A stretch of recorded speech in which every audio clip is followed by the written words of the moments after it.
Welcome to South Harmon.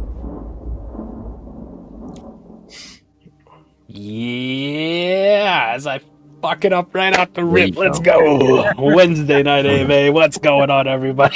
Hey, we a little rusty, okay? I hadn't had to run this baby by myself in a while. What's going on, everybody? Matty, Fizz, you guys don't look like Adam.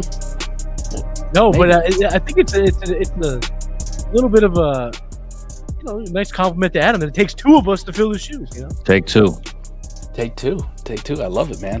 What's going on, everybody, man? Matty, Fizz, actually kind of excited about this one. Adam needs a little bit of a break. We've been on his ass hard, man. Man's been putting in a lot of work here on the draft guide. That baby is out and cooking.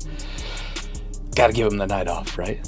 He got to go do his thing, Like, we're giving him shit pre-show. We know what he's about to do tonight. It's, what do they call that? Sexy time? Sexy time? Magic time. Sexy time? Magic time. The magic hour? Relieve the stress, my brother. Let's go, man. Fizz, how you doing, man? We'll start with you. You're on my right, even though it's left on my screen. Yes, sir. Me off every time. How you doing, man? I'm cool, bro. I'm tired myself, but I'm here, man. We're gonna get it cracking tonight. I see the chat was popping earlier. So yeah, man, I ain't complaining, I didn't drove home tired plenty nights. So that's how I feel tonight. I'm on my way to the South Harmon headquarters, and I'm still riding, baby. So it's all love. Let's go. Matty, what's up with you, man? How you doing? It looked like you had like a desk in front of you, but that's a laptop. I think. See, if you want a little shirt, maybe that's better. That's better. We're gonna leave. That's much better. We want to see some Matty boob. Yeah, hey, Mike, I will say it's look kind of weird because you're like short in real life and you're like short on the screen. So it's like I want to get a little. Yeah, look, I said, damn, why I'm sitting up so high? You want me to get a phone book? No, you good. Here we go. That's fine. I don't mind it. Matty, what's going on, buddy? Can't complain. Anytime you get, Fizzle Dolls and the exciting whites together on AMA, fire's going to happen, brother. They don't know about the exciting whites just yet, Matty. All right? They're going to find out Friday. They're going to find out. You go fuck around and find out. What's good, chat? We got some people in here already. Jesus Christ, the chat is already popping. Trip Crown said he's not missing the stream. D-Walk's already in here. We got a question for Brady White. If you guys want to do me a favor, just start the questions, and I'll get to them. Just so I don't miss them. Right? Little assist. Look at this. Jake in here. What is this? 6:38 p.m. It's like 2 hours ago. What the fuck is wrong with you people? Pre-game crew. Can't wait for Fizz. God, look at this. All right, let's get to something recent. No offense if I'm skipping you. Something within the last few minutes. Beaker, we meet again, gents. What's up, Beaker? How you doing? DB's in here. Oh, man, we got a lot of people. Ridge Runner. God. Pello. We got a Pello appearance? What the fuck is happening? We haven't seen him in like 6 months. Hey, man. Pello got tired of seeing Adam, man. I guess he said, Adam out, I'm logging in, man. So I'm sorry we got to kick him off, Pello. The shade. Short Mike. Fuck you, Red. Fuck you. I see you, man. Mr. Voorhees, let's go, man. All right. Well, we do got a show to do. So we're going to start with the topic of the day. Free agency, baby. Yes, we got to talk about free agency. Shit is popping off. I don't know about you guys. Just initial reaction, though, to free agency. Didn't it kind of make you flaccid? Like, there wasn't a lot of big offensive free agents out there, it felt like. Like, we're just kind of like, oh, look, this guy signed here. Maybe he might be something. Maybe, right? Nah, you're right. It wasn't something that, other than, of course, my guy Phil was getting his big deal and having a job solidified.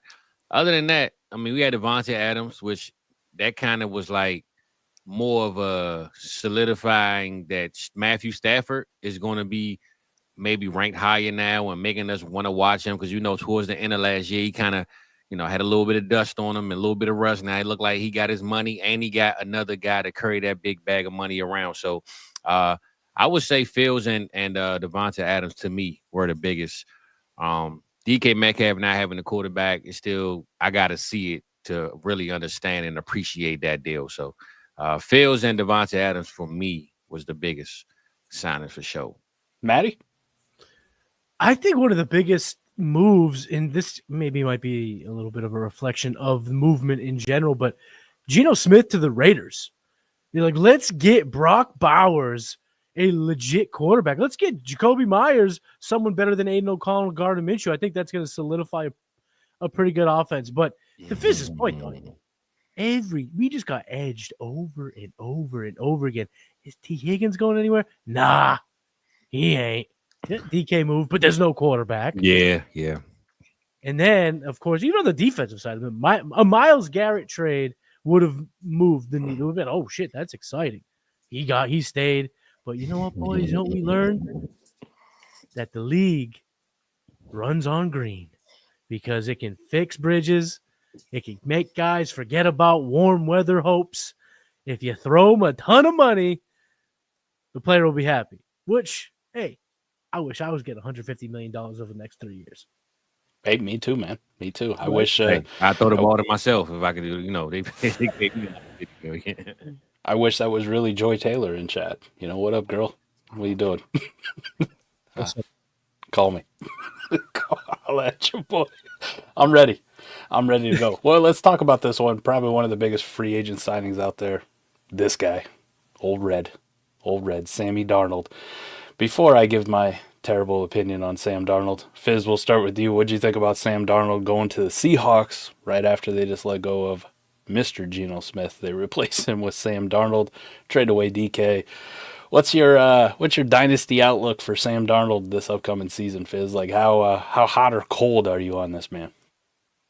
Well, you know me, week one, Mike, I was telling you Sam Darnold about to run it up. I was talking big trash. I was putting a stamp on him, telling you it's about to go down. And when I meant down, I mean it's about to go really downward. Like he's about to be hot garbage trash in 1 year. So he gave me my, showed me, proved me right last year, but without Kevin O'Connell in his corner, man, calling them plays and telling them when to duck and swing and counting them punches. I just don't see a good outcome, especially when they say, hey, we're going to pay you, but we're not going to give anybody else around here for you to throw the ball to except for one guy that we call 3 initials, 3 letters. So I love JSN, no knock on him, but I mean, what else you going to give me? Jake Bobo and Jake Bobo. I mean, nice pull. Hell yeah. I mean, can we get Moneybag Yo-Yo and some other people, man? I don't know what's going on in Seattle, but right now, if you pay a guy $100 million, you telling them that we plan on winning, like we're not tanking, we're winning, but I don't see a winning formula around Sam Darnold. So ghosts will be appearing out there in Seattle this year, man. Matty? That was a bar fizz because I completely agree with you. And on top of all that, I mean, they had one of the worst offensive lines in football last year. So you're going to go from a first-year offensive coordinator from one of the best offensive minds in Kevin O'Connell a year ago, solid offensive line for the Vikings, heads up to the Pacific Northwest. He's going to have a lot of people, chasing him down. For me, he's a sell. I think right now I see a lot of cratering in the value. And I think a lot of teams at this point in the offseason are, kind of looking to get that quarterback in Superflex at any cost, at any potential need. There's a lot of teams that are hopeful, I would say probably even delusional at this point, and they feel like they're a Sam Darnold away. And I think at this point, he's QB 25 on Keep Trade Cut. So the value hasn't, I wouldn't say, spiked to absurd levels, but, he's in the range of a Brandon Ayuk. He's in the range of early first-round picks potentially. I think right now I'd be looking to move on. Yeah, everybody knows I'm not the biggest Sam Darnold. I already knew your answer, bro. I mean, this guy's junk. I mean, he's been junk. I don't really think very highly of Geno Smith either as a quarterback, especially for dynasty purposes. He's completely fine, though. This is a downgrade. This is a downgrade. And this is a downgrade just at the quarterback position. And like Matty hit on, worse coach, worse offensive scheme, worse weapons, worse offensive line. Has to play outside now when he did enjoy most of his games in a dome format. I mean, he did have to go to Green Bay a couple times, one time. But still, like, when he plays the Lions, he's playing indoors. Yeah. Plays his home games. He's playing indoors. So now he gets to go deal with rain. That's cool. This is pretty bad. 25, right? Like the initial ranking on Keep Trade Cut doesn't hurt my soul. Doesn't kill my soul. But then you look at it and you go, why is Stafford below him? Why is Geno below him? Right? Why is projected first round quarterback Jackson Dart below him? I don't understand this, right? We still living off the good last year, which you had like a nice 6, 7, 8 game stretch, and then absolutely just tanked it and showed exactly why Sam Darnold sucks. I need that on a t-shirt. I do, I think. Sam Darnold sucks on a t-shirt. I don't like it. It was a terrible move for the Seahawks, but Seahawks gonna Seahawk, so good for them. They had an opportunity to potentially win the division, and they said, "Nah, we good. We're gonna pay Sam Darnold stupid money for no reason." I don't understand it at all. How about another quarterback, Fizz? You touched on it already, but Mr. Justin Fields landed himself a semi-decent contract. Kind of says that they want to play him a little bit. What do you think about Fields in New York? Well, I ain't know you're going to me first, but hey, listen, you already know Justin Fields, man, wheels up. It's about to go down, baby. I know a lot of people don't think he can throw the ball. Listen, my boy Red was already said Red already on. You something else, girl. But shout out Justin Fields, man. That's my dog.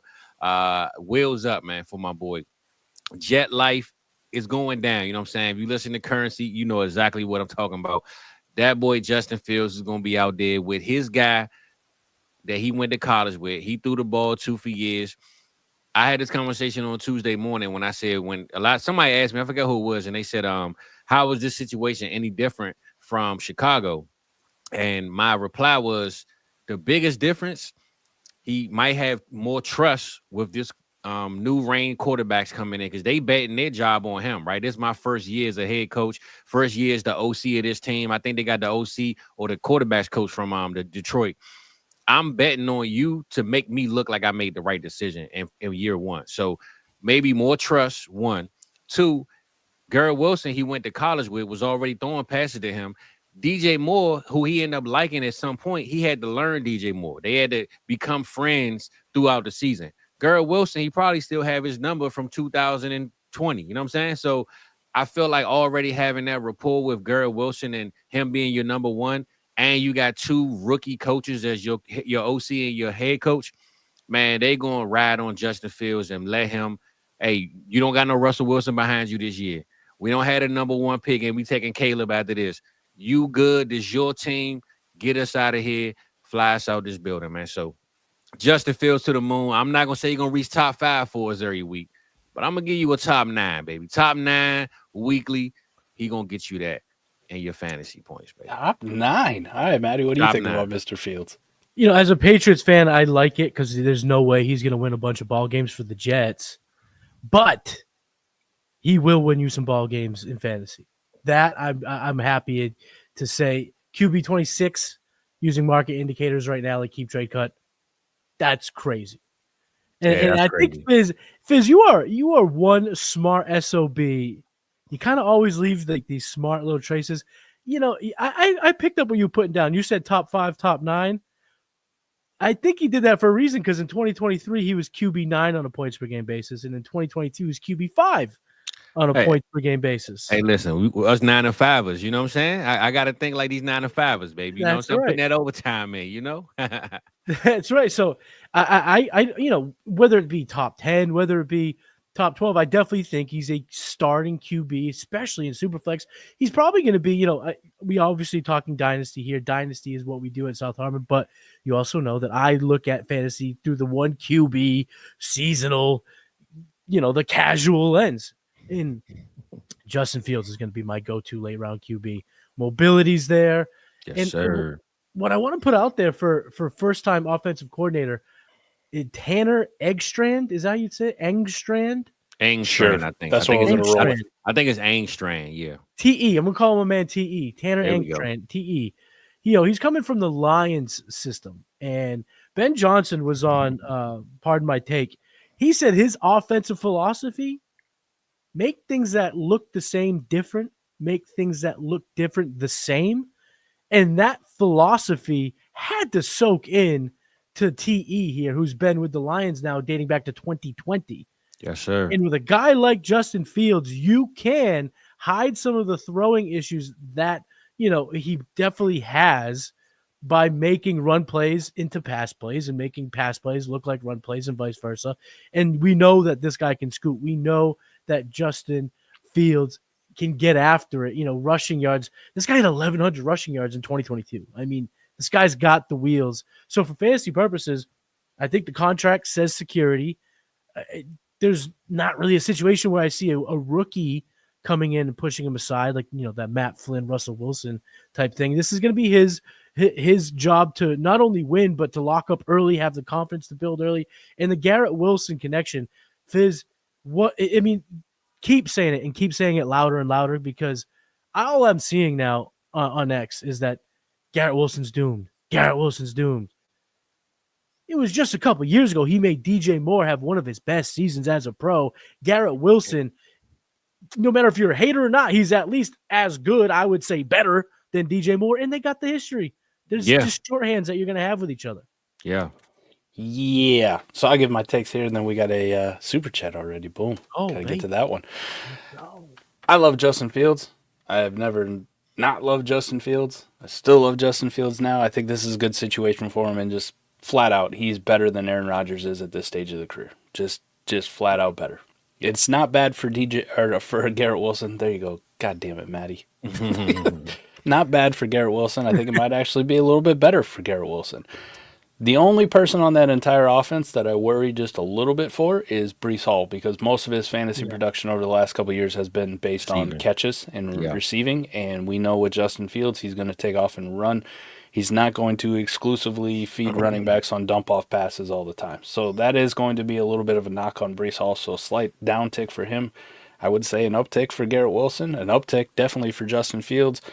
And if you're going to get him as like bottom dollar QB2 prices in Dynasty right now, sign me the fuck up. Because this is a guy realistically, even if you don't think he's very good, is probably just going to walk into mid QB2 production, just even not being good. Not being good because he can run the football. He does actually, though, have QB1 upside, like legitimate QB1 upside. We saw it last year with his limited starts in Pittsburgh, in what I would argue is a worse situation than what he's in now with the Jets. It actually is a little bit more poopy. They had George Pickens, and that was about it. No, they had Arthur Smith. That was it. That was really bad. That is really bad. So yeah, Justin Fields, I like it, man. And we do got a super chat we're gonna get to. Boom. And hey, I even got a sounder. Check. Done. We'll turn that one up for the next time. Got it. There we go. There we go. Holy shit. It's the exciting whites and fizz. We rocked up on them gas station. Hey, man, you got to watch your heart rate when you going to that gas station, brother. Hey, listen. Woo. How many people you think those pills took years off their life, Fizz? Like, hey, Mike, I'm going to tell you this. You go to a gas station and you see a pill with 2 stick figures and fire in between them, that's when you know, stay the hell away, bro. You know what I'm saying? Keep driving, man. If there's rhino on the package, don't even buy that shit. It's with real rhinoceros horn, Matty. It's legitimate. Telling you, man. You better watch out, man. You don't know what it's like until you got that real rhino horn up in you. Pause. You're in your direction, like you're on a witch's broom. Hey, you strong like bull. Strong like bull. You know what I mean? Nah, feel what I'm saying? But I will say this, right? You know, Phil's my guy, man. I just want to get his little bit more insight on the Phil situation. I'm gonna say this: when I think of Justin Fields this year, I think more of Garrett Wilson. And if you are a New York Jet owner, manager, GM, whatever, if you really want to sell him to re-sign with you at some point, because his contract coming up soon, if you want to get him like motivated to stay here, you had Zach Wilson, Aaron Rodgers. Get me Justin Fields and let them two please be best friends. Put them up in the cabin together. And then try to convince me to convince him to stay. And if he says, I want Justin Fields as my guy next year and the year after, we got to figure out a way to make it work. But if you go out there and get rid of Justin Fields for a rookie and Garrett Wilson got another cycle of a quarterback, you can guarantee and believe you're going to have to pay him number one money or he out of the building, man. So if you want to keep your guy, let him be happy and keep his guy around.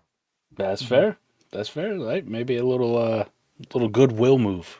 Little goodwill move. I'm just saying, man, you got to convince your guys to stay sometime, bro. All right, well, let's talk about a former Jet. Didn't last long. Didn't last long. That Man, was listen. short-lived. What do you guys think about him in LA now? Fizz, we'll start with you, man. They let go of Cooper Kupp. Yeah, that was my dog. Puka man. Nakua gave up his numbers. The Said, cup up for the cup, man. Puka Nakua said, Tay, you can have 17, man. He's going to let him have 17. So, No kidding. yeah, Tay going to rock 17 in LA. What do you think about that, Fizz? I mean, I like Davante Adams, man. I mean, I think sometimes we get a little bit of shade. He gets shade thrown at him because he follows Aaron Rodgers, and then we soured out with Aaron Rodgers. So we just kind of put them two as like, man, you still with this guy, man? Get him out of here too. You know what I'm saying? So I'm pretty sure Davante Adams over the last year or so has lost some fans because they like, bro, this dude washed and he this and he that, and it's really not him. He just keep following Aaron Rodgers or Derek Carr. Like he's being loyal to these people that are just bringing them down in society, man. So hopefully Matt Stafford can elevate his game and get him back to that, like Matty said earlier, that receiver two-ish type guy.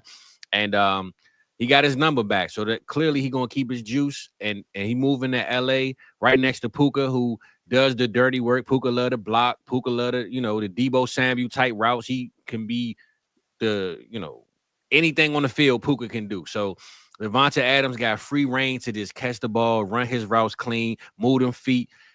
Cross people love AI on the field, man. I'm not gonna lie, man. If you got a draft, I'm gonna ask y'all this. Think of receiving duos for fantasy. If you got to draft two in the league, not including AJ Smith and Smitty or Chase and Higgins, where you putting Puka and Adams?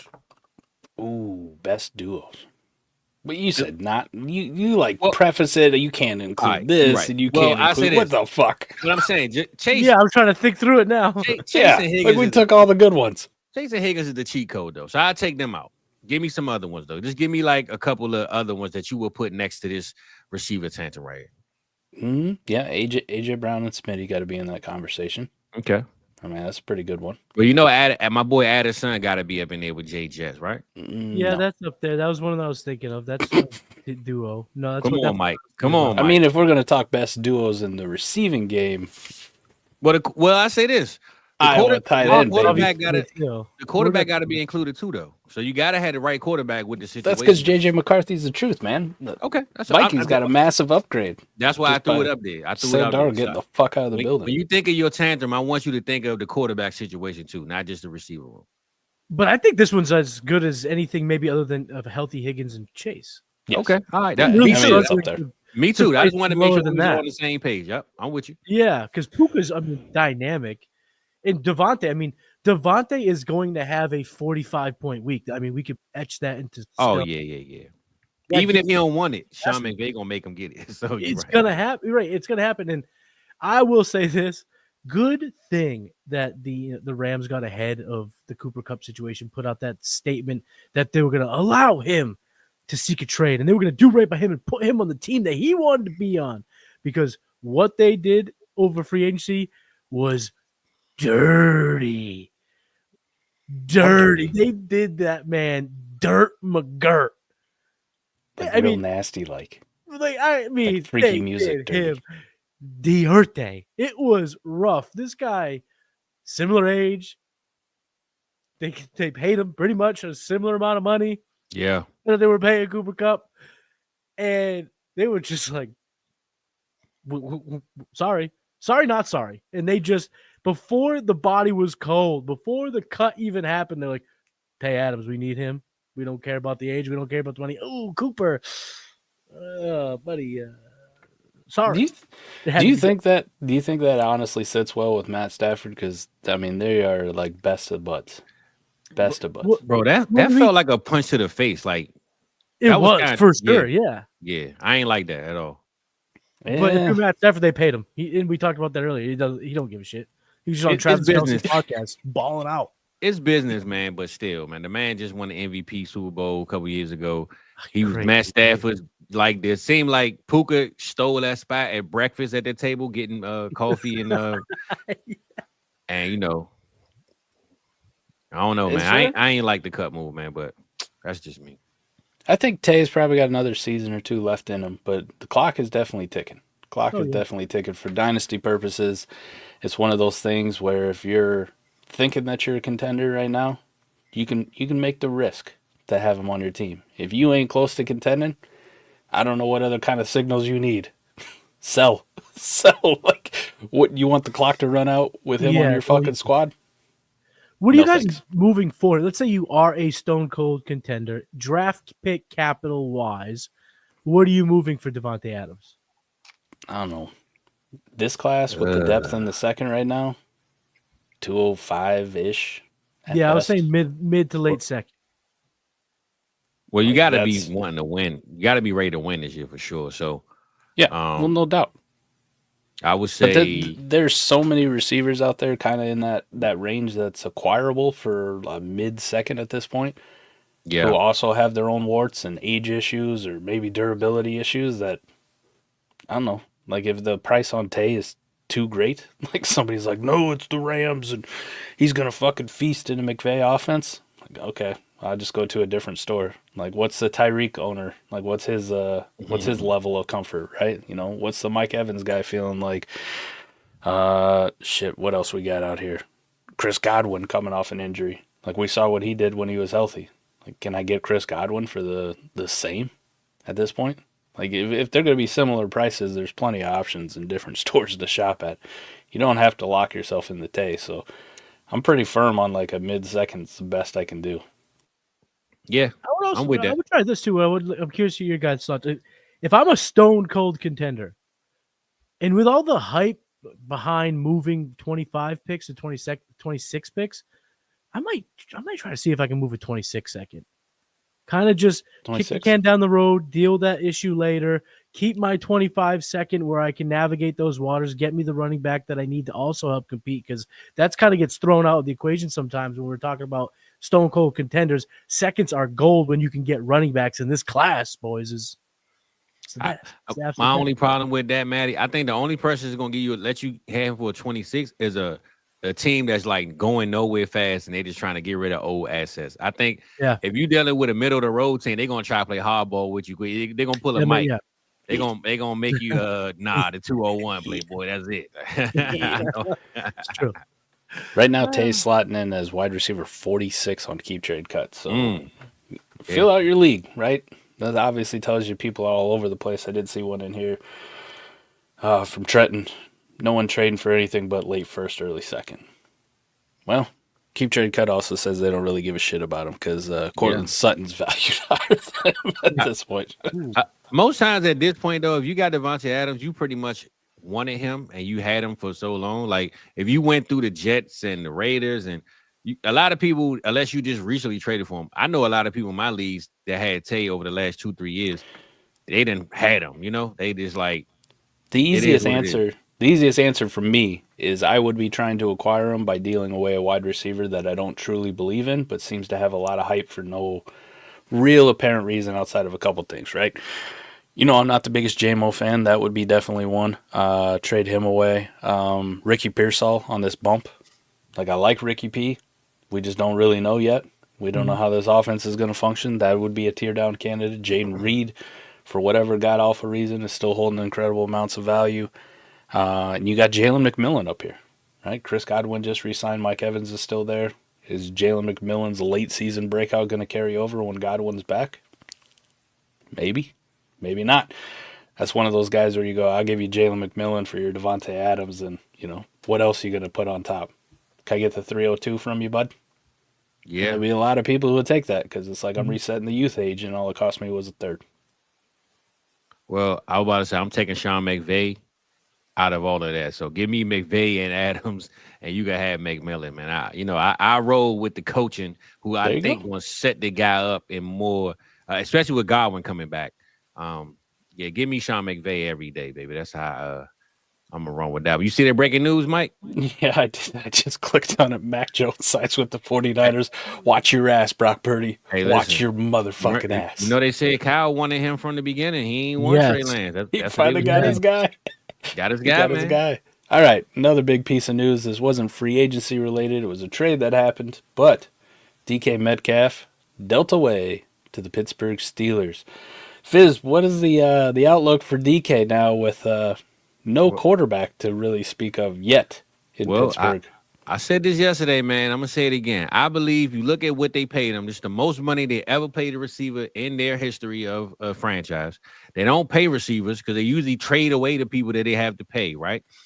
If they willing to trade for this man and pay him all of this money, I believe he's George Pickens' replacement. I think George Pickens is moving out of the door by the time his contract is popping up. So they might get a year in together, but if you think about trading and having this 1-2 punch for the next 2-3 years, I think they paid DK and traded for DK because George Pickens is on his way out of the door at some point whenever it happens. But for this year, 2025, without a quarterback, and especially without Russ, because I really thought Russ would be the answer at this point. I'm hearing Russ kind of throwing the shoulder at him because they didn't offer him a contract and they kind of play limbo with him and act like, well, you the last one left. I guess we'll keep, bring you back. He going to Cleveland, I think, today and the Giants tomorrow. So I don't know what they do at quarterback. All the ones are gone unless they're going to trade up 2-3 first rounders to go get a Shador or whatever they're going to do. I don't know, man. It's hard for me to gauge when you don't have a quarterback, bro. I mean, at least they could have signed Mac Jones. I would have said, all right, I saw what Mac did with Brian Thomas, but, bro, I don't know what they do at quarterback, man. So Trey Lance is out there, man, if you want to hear a name. But, I have no value on DK whatsoever right now. Ben Roethlisberger's asking to come back. I mean, it's getting ugly for them, man. So, me personally, I think DK – it's hard to gauge without a quarterback, bro. I don't know, man. I can't really say too much. I just say that I think he's George Pickens' replacement in the next year. So I will say that. I don't think they're going to keep Pickens. I think he's going to play his way out of town. And this contract was the proof of that to me. So, Matty? I hate this move. I hate this for fantasy football. I think it's an anchor that it could sink multiple ships. There's one saving grace, though. I do think an Aaron Rodgers signing. Rodgers is not gonna mold well with George Pickens. I mean, he's gonna be like there's no way Aaron Rodgers is gonna be able to put up with the menace. No way, no how. Yeah. DK though, he could force feed DK in a way that could reach levels that we've only seen one time in his career. DK had 141 targets in 2022. But why I kind of hate it in terms of just kind of from a big view is Metcalf is one of the most overrated players in fantasy as is. And then you add him to the most overrated fantasy player in fantasy football, George Pickens. And I just don't see how that could be a recipe for success. Where year in and year out, DK is perennially looked at as a true difference maker. When you look at his fantasy points per game, good, solid, good player. Has only really been a difference maker one time in his 5-6 years in the NFL.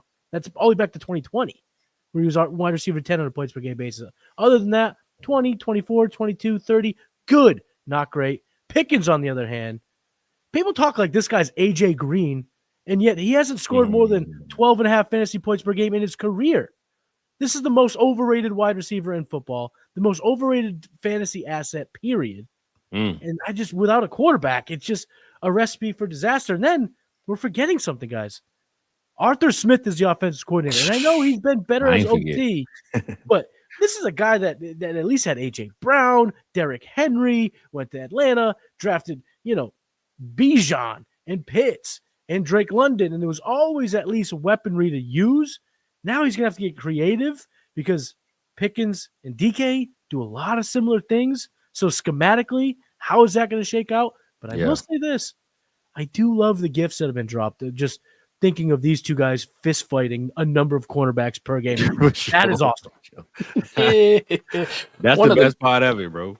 One of the best things, Adam and I last week on this very fucking show went through the trade request from DK Metcalf on where he could potentially land. And I said Pittsburgh, and everybody went flaccid. Well, look at me now. We're all flaccid. We're all flaccid. I'll say this, though, for DK.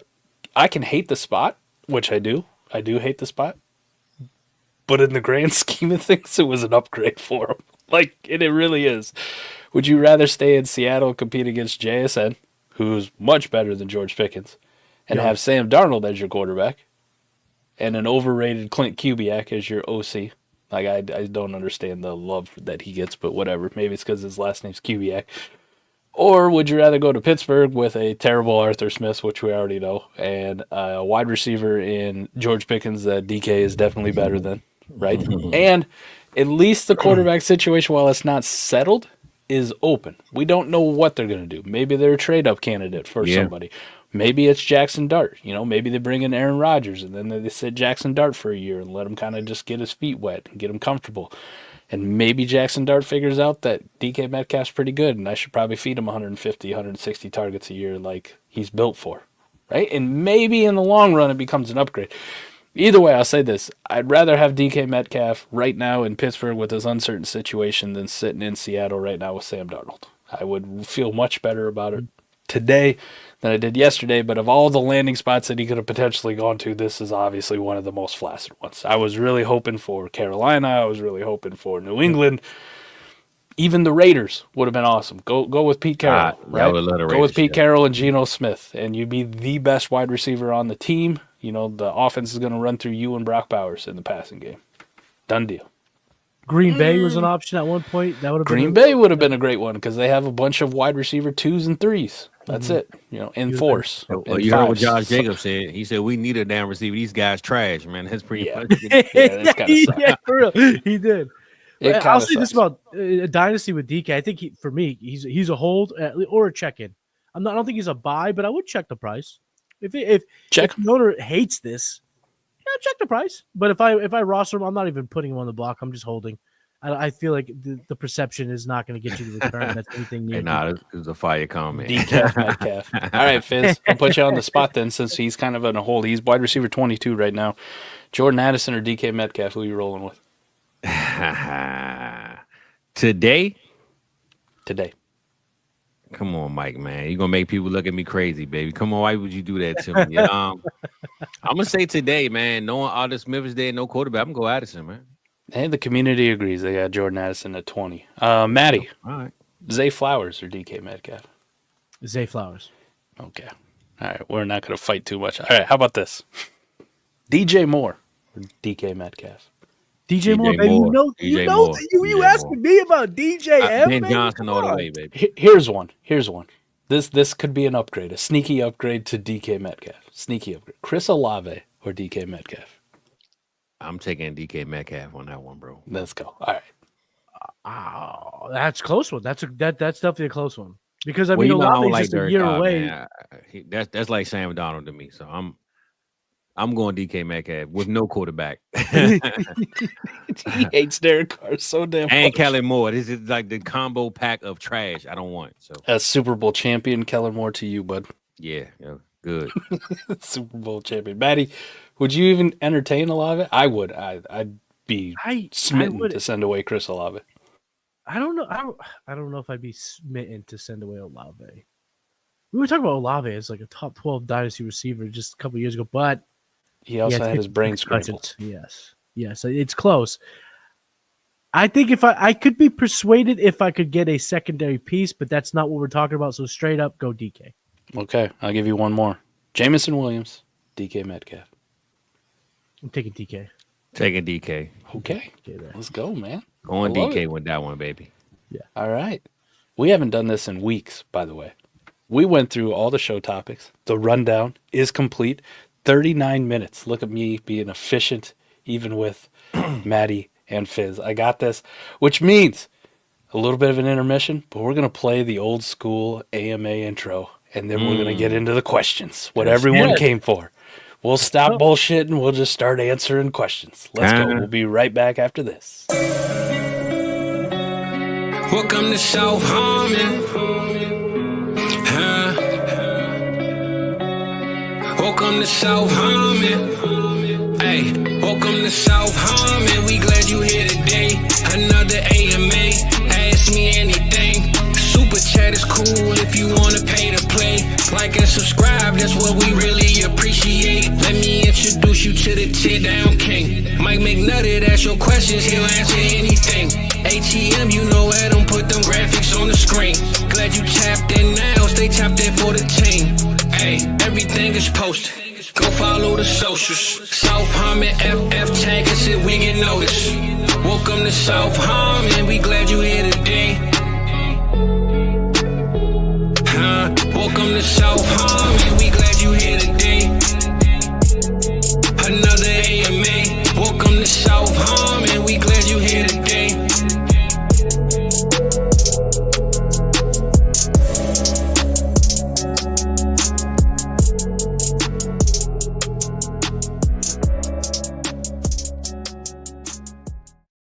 Boom, baby. That felt Yes, good. sir. That Yes, felt sir. nice. That felt like we were digging into something that was a little risque. Hey, That's, we're glad y'all here today for sure. But hey, Mike, before we start this question, though, I want to ask Matty. Cause we talking about free agency. Matty, how you loving them defensive signings on your team, brother? I love it. I love Y'all it. got over $100 million Defense- and you spent all of it on defense, and Mac Hollins was the only offensive guy. So I know, you would have rather seen some offense come in the building, but I believe this defense, crazy, bro. Crazy. I just want to ask you that since you a Pats fan, how you feeling about it?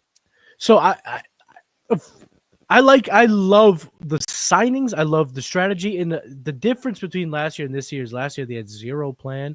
They definitely have a plan this year, and I'm happy that they do. They're going to execute on defense. They have a lot of ground just to make up on offense, but the value wasn't there in free agency for offense. I am a lot happier that they spent money where there's value as opposed to them reaching on players that weren't going to make a difference. And at least for Mac Hollins, he does the dirty work. You love these big time, seasoned veterans that just kind of changed the culture. He's going to be He showing doesn't wear shoes, so yeah, he's a lot going of to be coaching. today with costumes on, no shoes. He does the TikToks, the Mac home improvement videos. I unclogged the drain watching Mac Hollins on TikTok. So, yeah, I like what they're doing. They have a long way to go to be competitive, but yeah. You can help a young quarterback many ways, and building a good defense is certainly one way. And I think they're gonna make some vast improvements to last year in that regard. well, that's probably because they know they're drafting the best wide receiver in this draft by far with that pick. Well, I heard they offered Chris Godwin $20 million more than what he got from Tampa. He just turned it down. But I heard they tried to get Godwin though. Because he knew Travis Hunter was coming. That's He right, knew Travis baby. Hunter was coming. Oh, we talked about it on 4D, Mike. That is now that went from the worst landing spot to the best landing spot for fantasy football. Travis Hunter. Mike Vrabel has already talked about his ability to play receiver, and they have Christian Gonzalez. They just signed Carlton Davis. He could be a situational corner. Yeah, that defense is primary crazy, receiver in bro. New England, and be our savior for rookie drafts. Just give it. We need it. I'm in. We need it, man. We need it. It's going to happen. Come on. All right. Of course, Brad White in here early. Appreciate it. But the first goddamn question of the day. 10 team, come on, Brad, man. I hope you're not here to listen. I hope you're not here to hear this, Brad. 10 teams, start 11, PPR, you half be point, tight Brad, end premium. Was a 2 quarterback, now a super flex. JJ McCarthy and Rashid Shaheed, or the 103 and the 26th third. Team giving up JJ McCarthy has Lamar, Jaden, Kyler, Darnold. League awards points for punt and kick return yards and 40 and 50-yard touchdowns. Maddie, we'll start with you on this one. I don't know how many 10-teamers you do. You're talking to the right guy that might play in some. I don't think I do, though. I think our family leagues bumped up over the last few years. But anyway, look at you. You got lots of friends. I got friends. I got lots of friends. Well, I married into a big family. Does that count? Yes, it does. There you go. That last sentence there, Mike. League awards points for punt, kick return yards, and 40, 50-yard touchdowns. Shaheed just signed with the Seahawks. This is a landslide McCarthy Shaheed for me. Because I think by the time we draft, even if it's close by 103, you're probably not getting Ward. There's a chance you don't get Ward or Sanders by the 103. Then you talk about Ginty in a 26th third or a potential starting quarterback in Shaheed with these settings. I'm going McCarthy and Shaheed here. Fizz? Yeah, I'm going JJ and Shaheed. If not for anything else, one, I love JJ, but I look at the Shaheed compared to the 26th third. And if we're talking kick return, punt return, you get a whole full 2 years of Shaheed breaking records at those punt return, kick returns, and you could possibly win your league twice messing around with that. So that 26th third isn't worth Shaheed. He's worth a lot more with these settings. So I'm gonna take JJ and Shaheed with this one. So the full context is going to matter, and the best way I can tell you, Brad, warp.life, and you can see exactly how much those punt and kick return yards actually do matter in your league, in your settings. You have it. Here's the thing I will say. I'm a J.J. McCarthy fan. I'm rocking the Minnesota Vikings jersey tonight because I felt, God damn, this was a great day for T.J. Hawkinson. Bye, Sam Darnold. Get the fuck out of here. I love J.J. McCarthy, but it's a 10-team. It's a 10-team where quarterbacks don't matter that much, and this team is already rocking Lamar and Jaden Daniels, and then a very good Kyler Murray, who's right there with J.J. McCarthy, and actually should be above him. I don't really give a shit about J.J. McCarthy in this format. This is a toss-away. There's no positional scarcity for quarterbacks in 10-team Superflex League. Shaheed's fine, but it's also only a start 11. Unless that punt and kick return yardage is a warp difference maker for you, which I don't know for sure if it is or not, but I know a lot of these leagues, when they say punt and kick return yards, it's like 1 point for every 50 yards or some shit like that. Like, it's something stupid. Not everything's going to be like the Scott Fish Bowl was last year, or like our IDP leagues are that we play best ball in, Fizz, right? Not everything's going to award it that high.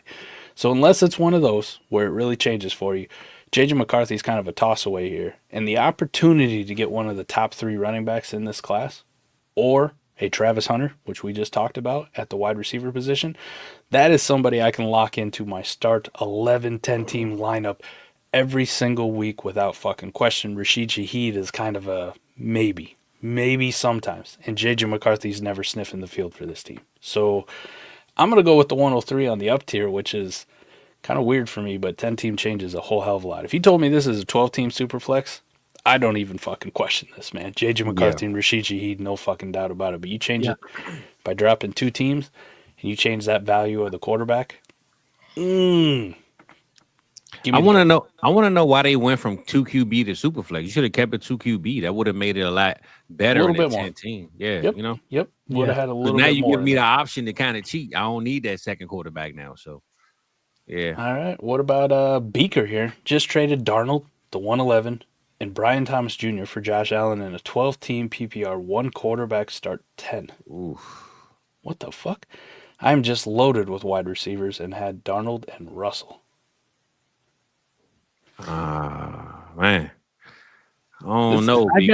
I would need so much context to know. Yeah, 1 QB. It's tough, bro. Josh Allen is a true difference maker. You know, the 1 QB warp, he's the massive difference maker. But you'd have to tell me that your wide receivers are CeeDee Lamb, Yeah, Chase, bro, that's crazy. Justin Jefferson, Amon-Ra St. Brown. And this has got to be like a start 6. You know what I mean? Right. The low. I'm saying, like, if you loaded at receiver, yeah, like you said, Matty, BTJ has to be your receiver 5 because there's no way. You know, he's like receiver 7 in real life. So what is going on? Like, I don't know. Sorry, Beaker. I'm with the boys here. There's no way in fuck I would do this. Yeah, in a 1 hell QB. nah, B. Like, you had me until I read the 1 QB. I was like 12-team PPR, and I'm thinking I'm gonna read Superflex, and I'm like Darnold 111 to BTJ. Fuck yeah, like I do that. Good job, man. way to go get Josh Allen. And then I read that 1 QB thing, and I just went, no, no. If there is one position, if there is one goddamn position on a 1 QB league that I'm gonna be weak at, it's gonna be fucking quarterback. It's going to be quarterback. And I'll be weak at quarterback before I'm weak at tight end. And you know how much I fucking hate tight ends. But 1 QB changes everything. I can find dudes all over the place. We had Justin Fields last year have QB 1 weeks. Like, had QB 1 weeks. I could pick him up off the trash heap. Even in a Dynasty league, dudes like that are chilling on waivers most of the time. Nobody gives a shit. So, no, I'm good, man. I'm good. I'm keeping BTJ in the pick. I don't even give a shit about the Darnold thing. Like, the whatever. Who gives a fuck? Right? Yeah. Like, I would have started Sam Darnold and been like, that's fine.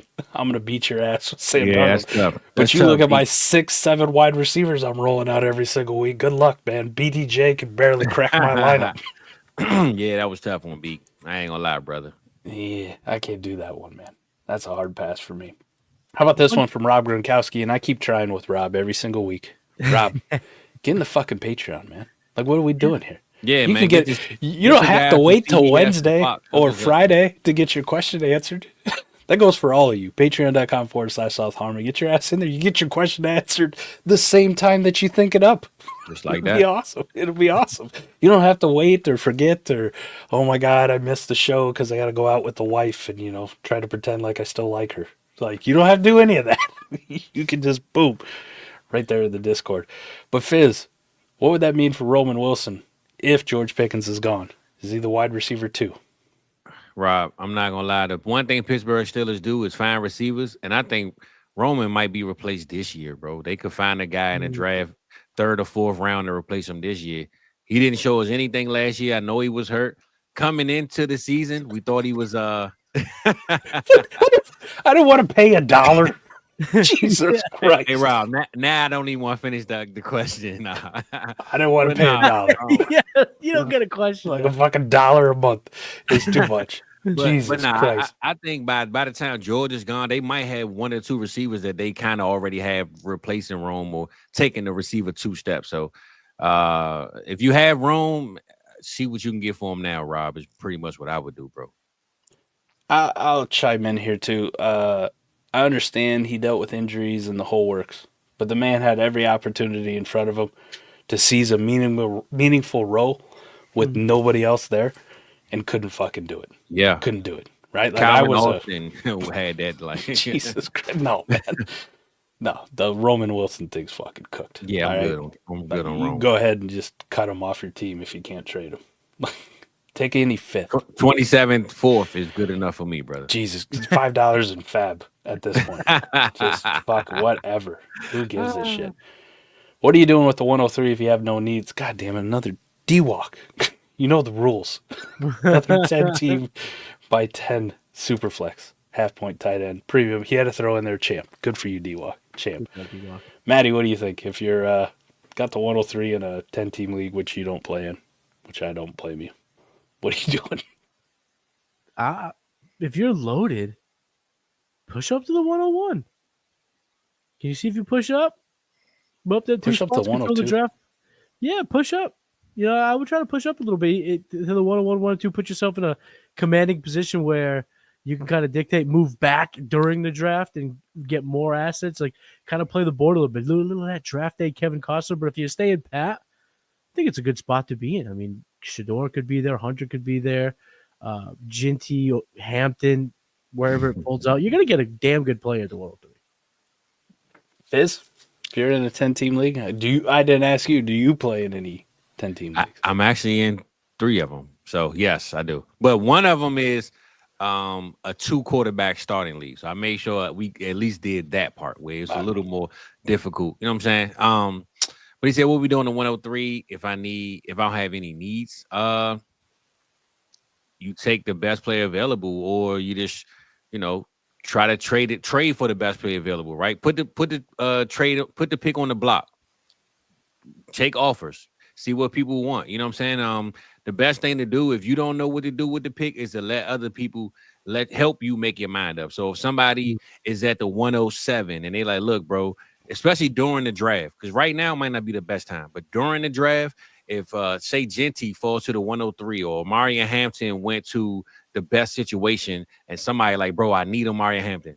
That's when you say, all right, well, you at the 108, this is what I want. And then you move up. So I will hold that pick until draft day or close to it and let somebody make my mind up for me. And if it don't come correct, then take the best player available, bro. But you can never go wrong with a Ginty or a quarterback that we think is going to be solid. So I will put it on the block and let people make my mind up. You know what I'm saying? That's fun. Yeah, I'm either sitting pat, or if the cost to trade up, like Matty said, was the 102 or the 101 wasn't that egregious, I would go ahead and do it. Right? Ideally, I want to aim for the 102 because I know it's going to be cheaper, and I'm very okay in a 10-team, even in a Superflex league, taking Ginty or taking Amari and Hampton. Like, no questions asked. Matty, there's a possibility, though. If the Travis Hunter thing actually comes out, we get a little positive news. It is the Patriots. Now you got 3 dudes in this conversation. That's why I say I'm not necessarily going like, oh, I got to move. I got to move. Yeah.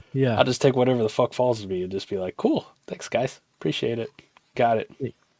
I think this is right though. Put it out there. Put it on the block. Let your league mates kind of chum the water, kind of fish the blood. You know, that type of thing. That's always fun. I think it's a good. Yeah, let them make your mind up for you. You know, it's the right time of year to do it. All right, Jay Jackson asks, if you need RB help, would you send Rome the 109 and 26 first for the 101? Jay, I'm going to need the context on this league, my guy. Because if this is a 12-team Superflex league, the answer is super fuck no. Hell fuck out of my... No, there's no fucking way I would do that. Matty, I looked at for the people who didn't listen, I don't know why you're not at this point, but the Exciting Whites, the 4D Chess Dynasty Football podcast, which dropped today. We did a mock draft last night. Matty, running backs that would have been available at the 109, they didn't actually go at the 109, but later in our mock draft, we did head-to-head. Quinshon Judkins and Caleb Johnson. That's who you could take if you needed running back help at the 109 and then still have Rome and your 26 first. Yep. Mm-hmm. And I would, as much as, we think Genty is the god, I would much rather have Rome, the 109 and 26 first. If this was a 10-team, one quarterback league, would you guys do this up tier? I'm going to be honest. Looking at something like this, J Jack, if I'm sending Rome the 109 and the 26 first, I'm shooting for Bijan and Gibbs. Just say, hey, let's see what you do. Like, I'm not saying you're going to get it, but if I'm talking Rome and the 109 and the 26 first, that's the type of guys I'm shooting for. I'm not saying Genty isn't there, but he isn't there yet because we haven't seen him. I would Bijan and Gibbs owners. That's what I'm calling if I got this type of offer on the table. And if I get shot down, all right, respect. But at least I try. You know what I'm saying? So I wouldn't send this for Genty automatically though. Nah. Matty, even if this was a 12-team Superflex, right? Like if this what it was, and instead of the 101, it was Gibbs or Bijan, would you still do it? I wouldn't do it, and here's why. The time of the year is where this is like the worst time of the year to get a lot of investment in running back. If you're saying you're a QB needy team, you're probably borderline contending, right? I don't think you could say I need a running back, but I'm a clear-cut favorite. I don't think you could say that. So leveraging and using your 26 first this early, man, you're putting a lot of eggs in a basket that, like, at running back, we know guys can get hurt.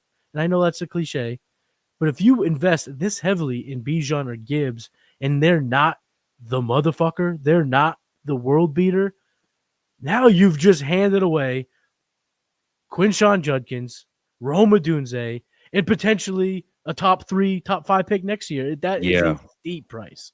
It's tough. Yeah, I ain't doing that. I ain't doing that, man. I said outside of a 10-team, 1 QB where RBs are God.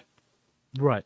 I could do this shit, man. I really couldn't. Yeah. That'd be a hard pass for me. Yeah, pass on that one, Jay.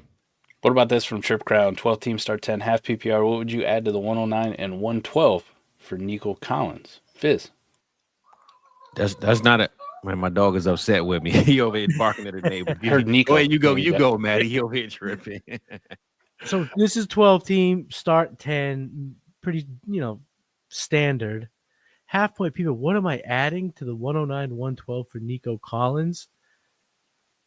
A third? Maybe like if they have any interest in one of my guys, a Khalil Shakir in maybe the 109. So, but I feel like the 109 and 112 is going to be shocking how much value there is in this type of format. It's going to be shocking. I mean, go back and watch the 40 chat. Listen to the 40 chats we did last night, the mock. It's up there. The players that you just read off at the back end of the first, early second, I think are starting caliber players. Nico's awesome, no doubt. So I understand the need, but I don't think I'm giving up a ton more than the 109, 112. Here you go. Here's what it is, man. The 109 for us was Emeka Ibuka, and the 112 was Trey Harris. Ibuka and Trey Harris or Nico Collins? See, that feels level to me. That feels pretty close. That's not too much. I was about to say I wouldn't add more to this though. This is like enough for me. This is enough. I'll give you the 310. Right.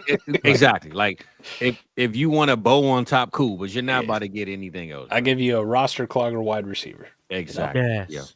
Yeah. And even if I give you the 310, I might want to 27 third back just to do it. You know what I'm saying? I gave you a tight end that doesn't really matter. You know, you can have all the Pat Freiermuth your heart desires, bud.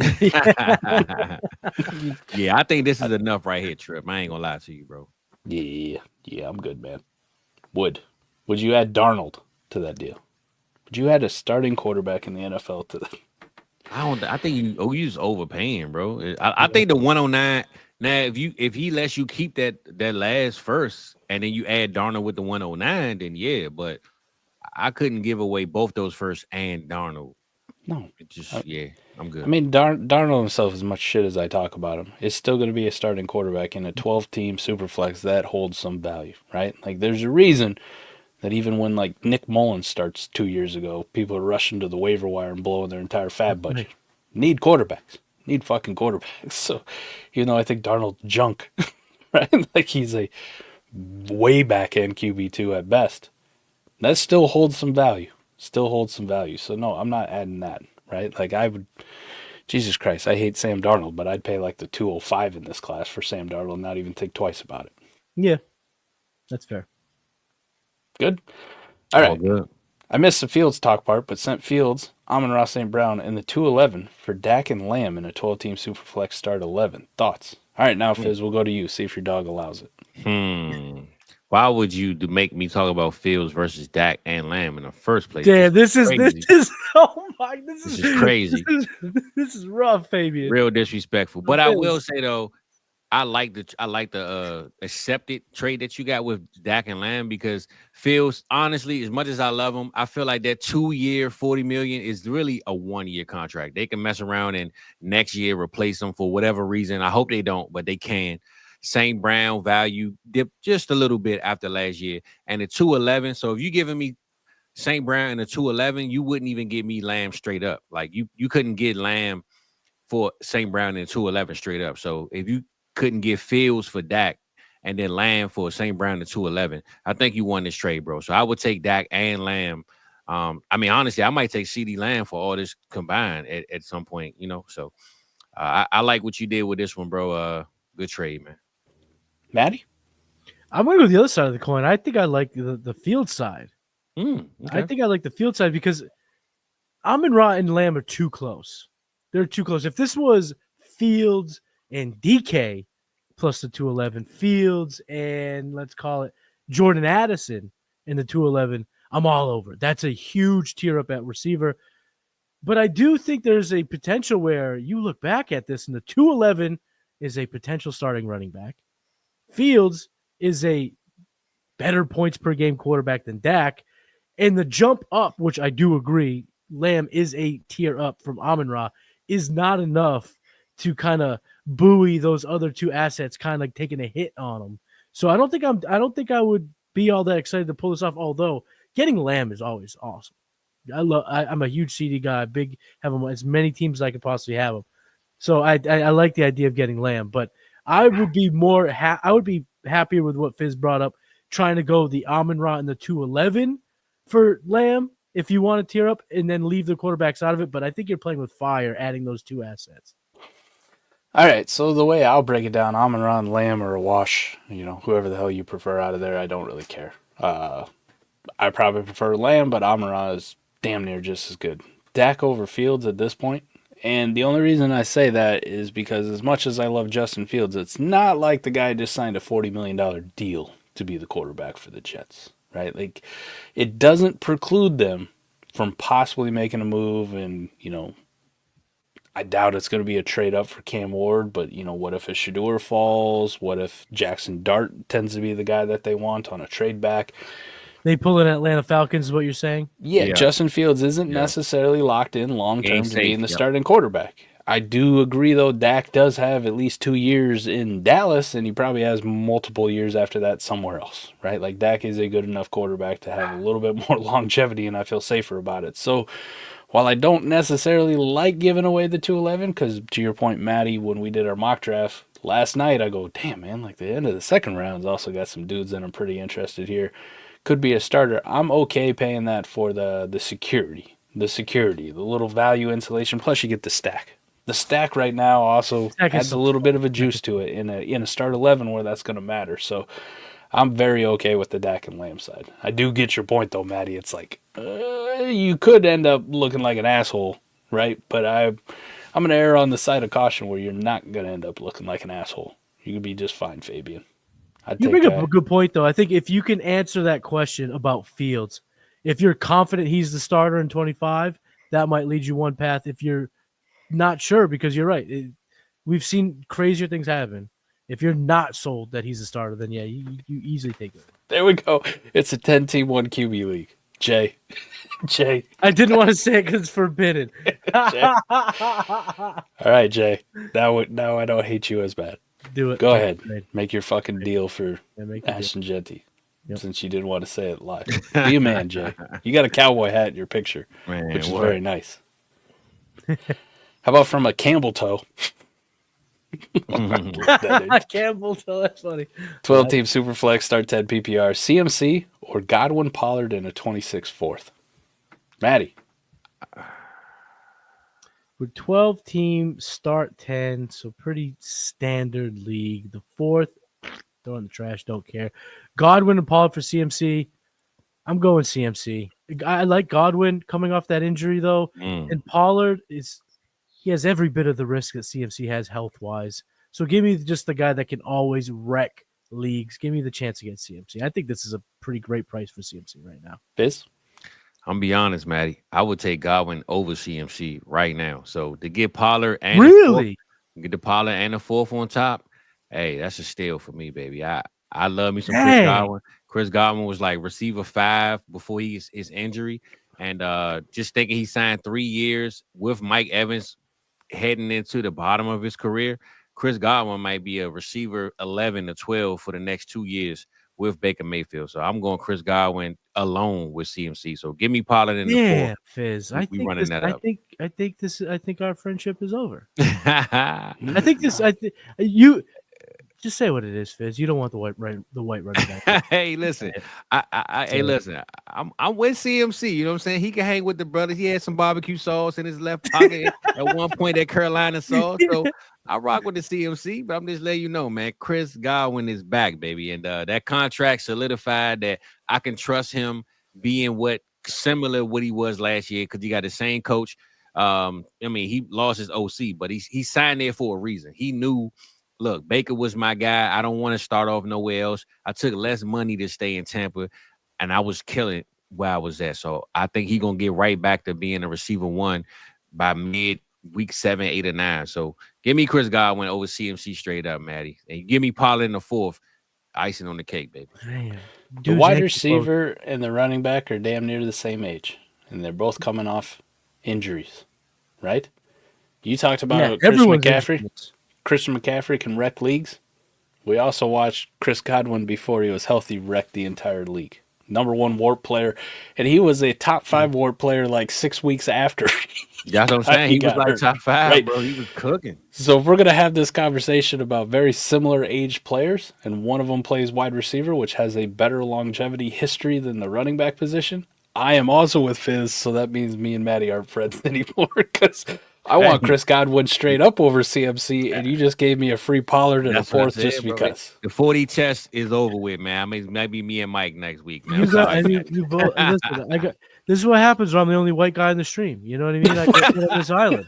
That might be the best compliment I've ever gotten in my life. Well, I mean, every third show you add a chain. I mean, this guy's unbelievable right now.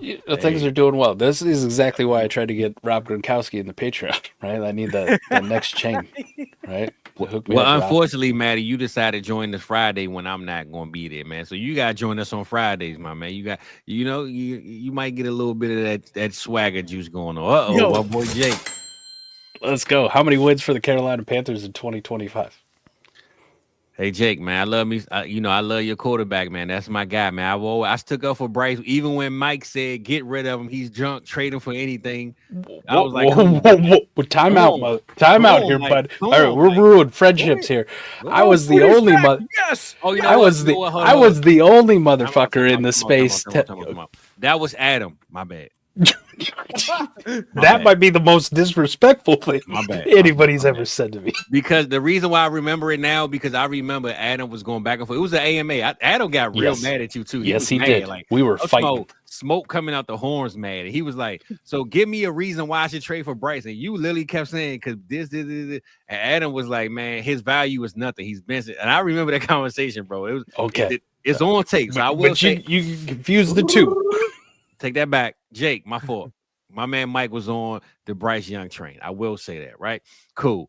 I love me some Bryce Young. I always said keep him, buy him, don't sell him. At one point, he's going to get a little bit of faith back. He reminded me of Mac Jones. When Mac Jones went to London and he literally had his head down in his shoulders and crying, like it's over with for me. Bryce had that same experience when he went to London. And then Andy Dalton came in. Unfortunately, he had an car accident. Bryce came back and the flowers started growing, baby. So I say all that to say, Jake, I still don't know how many wins y'all gonna have, but I love your quarterback. And you did sign my boy Rico. Y'all seem like y'all want to be competitive. I heard they even offered the trade for DK. So Carolina not laying down, that's for sure. In this division, you might be the weakest division in the NFC. I'm gonna give them. I see Red said 7. Let's go 7. I'm gonna go 7. Man. I'm gonna roll with Red because Red be seeming like he knows some things sometimes. So 7 for me. Maddie? I'll go 8. Okay. I'm going to show the faith, Jake. All right? 9.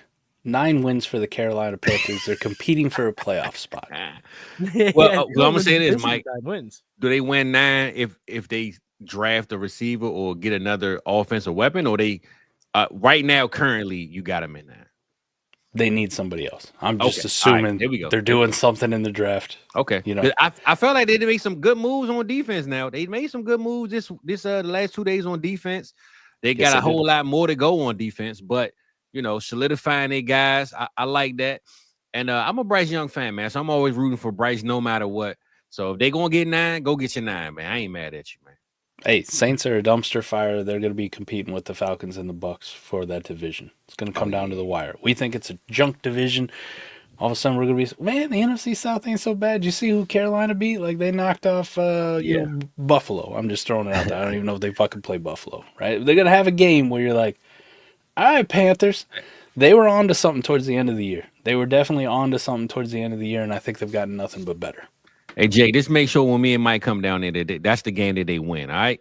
That's what I'm saying. Make sure when you hook me and Mike up, man, that's the game that they win when we in the building. That's all. See, and the Rico signing is a little bit underrated. He's not going to unseat Chuba. They got Chuba, right? I like Chuba's Rico. I going to be wish the man. Dallas would have re-signed him, man. But they needed another one. They needed something better than Booby Miles.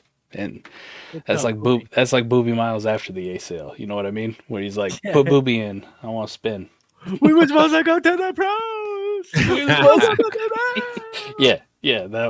That was sad, Matty. How dare you mock that? Okay, like I cried. I teared up a little bit. I'll still tear up if I'm just in that right state of mind. I'm feeling a little tired, maybe a little sad, man. The next day, and I see that, I'm like, Booby man, look at it. I'm speaking it into existence. They play Buffalo at home. They're gonna keep pounding. They're gonna keep pounding Haley Steinfeld. Whoa.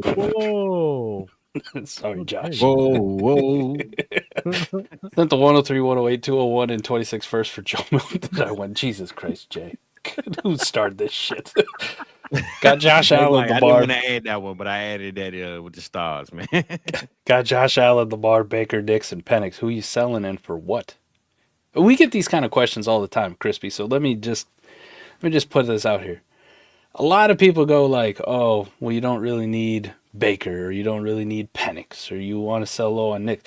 I want to sell the guy that I'm going to get the fucking most for, that my league is most interested in, right? Like if I put Michael Penix up in a league and nobody really likes Michael Penix, I'm not going to get an offer worth of shit. Michael Penix is going to stay on my team, right? It's one of those things where sometimes you got to sell the guy that you don't want to sell, right? You already have Lamar and you have Josh Allen. I put one of those motherfuckers on the block. I put one of them up and be like, boys, come get him. Come get him. QB 1 and 2 or 3. Actually, Jaden's 1. You can get the 111 Brian Thomas Jr. and Sam Darnold. Yeah. Stop it. Stop. You better get more than that in a fucking Superflex league. But yeah, I put one of those guys up, Josh Allen, Lamar, and see what happens. Or if you're not a big Baker probably has the next, most dynasty value out of there. Nix is in that mix too, depending on how you like Bo Nix. But I'm starting with Josh Allen and Lamar and seeing what the haul would be. Right, somebody's coming with 4 first and something else. Fuck it. What? Like I'm rolling out the other one, Baker, Nix, and Penix, and this is gonna be my QB room. But don't always just immediately go to like, oh, I'm gonna take the least valuable one. Sometimes start at the most valuable one and see what happens. That's how you get some of those monster deals done. Mm-hmm. Or I say this, Crispy, know your league, right? If you got a guy, if you knew I was in your league, send Fizz with Lamar Jackson to see what he does with it. You know what I'm saying? Like, know your league, kind of see what these guys, if you look at the similar moves, or if you know, like, hey, this guy's a such and such fan, you got 4 or 5 guys that you could literally pick and choose to send. Figure out, if somebody got Drake London and Bijan, see if they want pennies. You know what I'm saying? Kind of evaluate the rosters and then send those offers or hit them up and say, hey, what would you send for this? So that's a good way to do too. Just looking at rosters and seeing what's available, bro. Matty? I really don't have much to add. That's kind of what the approach I would take.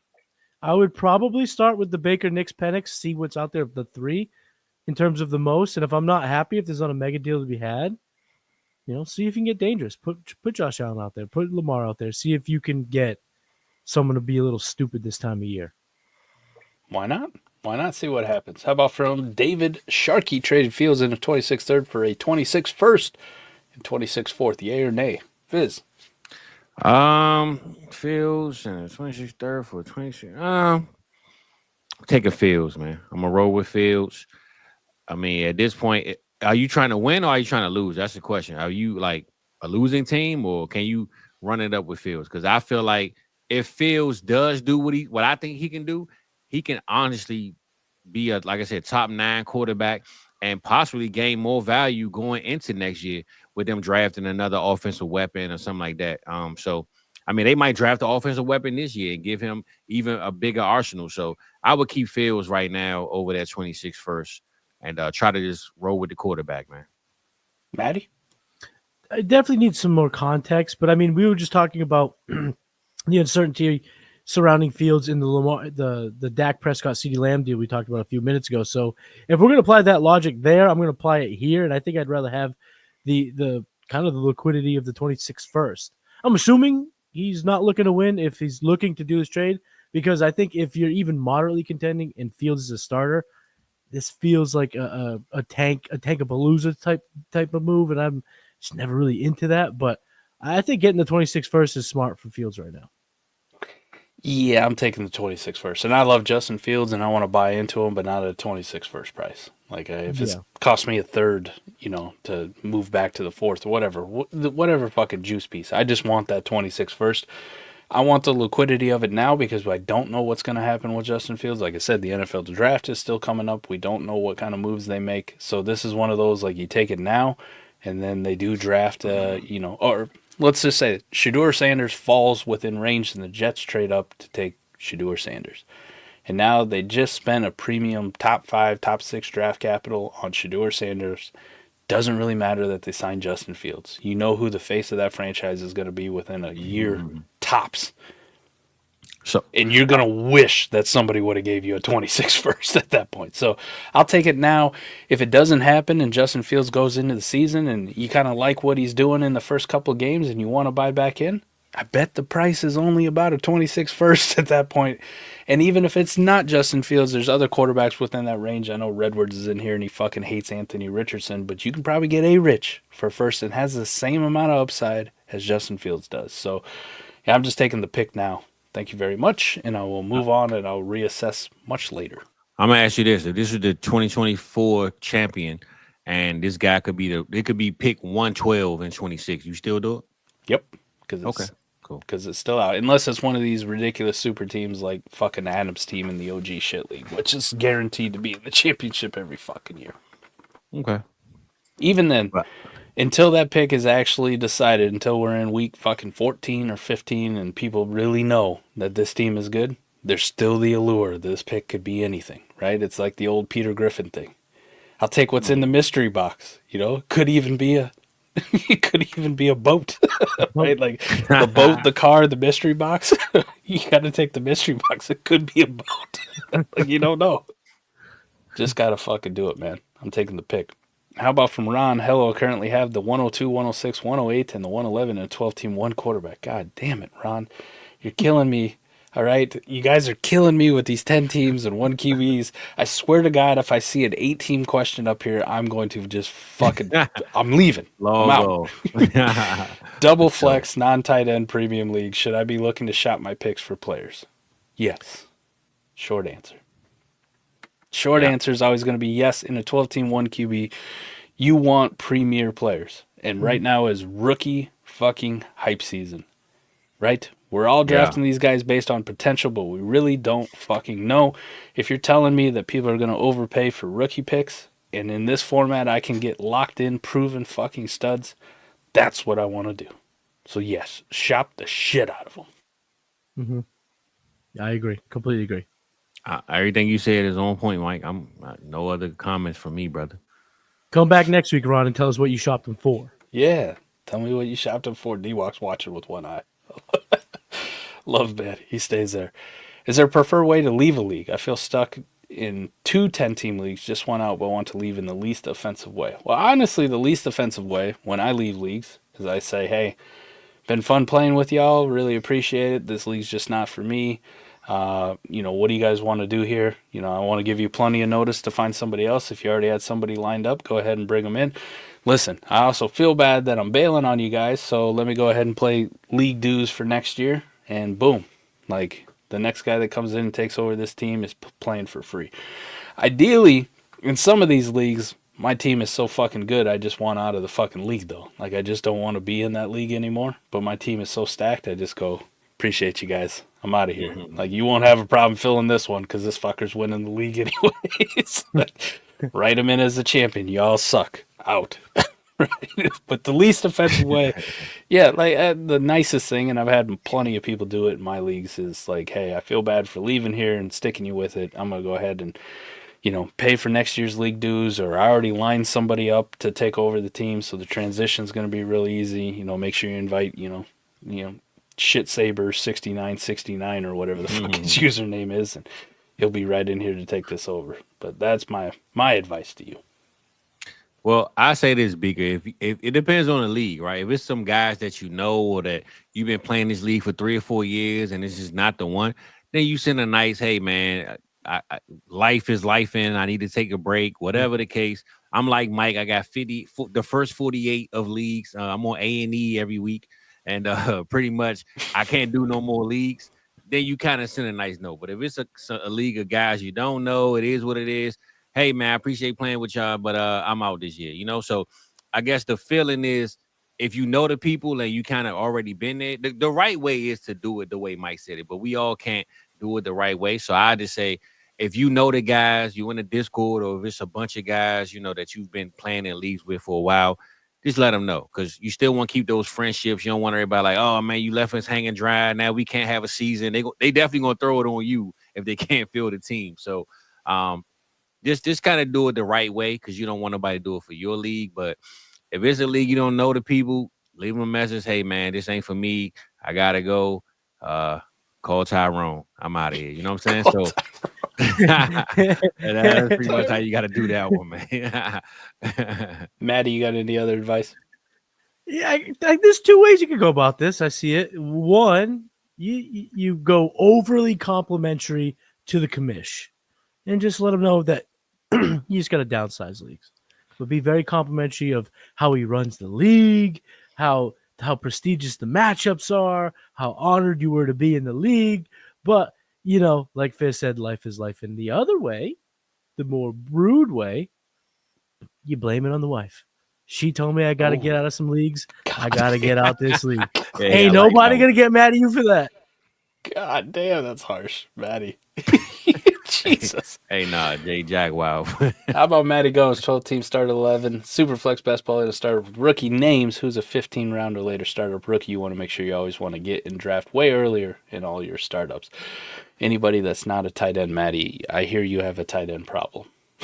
You have a tight end problem in your startup. Stop drafting fucking tight ends, Matty Gomes. I'm trying to help you. Help you. What are you doing? You want a rookie name? DJ Giddens, baby. Get DJ Giddens. DJ Giddens. Ooh, that's not bad. I'm looking at it here. I'm trying to figure out what startup ADP is. Right now, pick-wise, without the rookie names, which the rookie names will actually be a little bit lower than the actual pick values, but you're looking somebody in the 301 range, and if we match that up with our mock draft last night, Matty, that's like R.J. Harvey, Isaiah Bond, A.O. Manor, Luke Lachey, Torrey Horton, Ollie Gordon, Devin Neal, Brashard Smith, Donovan Edwards, Travis Etienne, Jack Besh, and Kyron Lacey for me to finish it out. Any of those names for you guys pop off that you're like, I gotta have this guy? Well, I'm a Horton guy because me and Mike always talk about this. That Colorado State game was enough film for me to say, you know what, I'm gonna take this big body crazy receiver that just went off against the premier team on live TV. I watched the Colorado game till 2 a.m. for no reason, and this dude went bonkers, man. So Horton is definitely one of them names for me, man. I just always like seeing his name pop up, so I would take a chance on him if I got the chance to.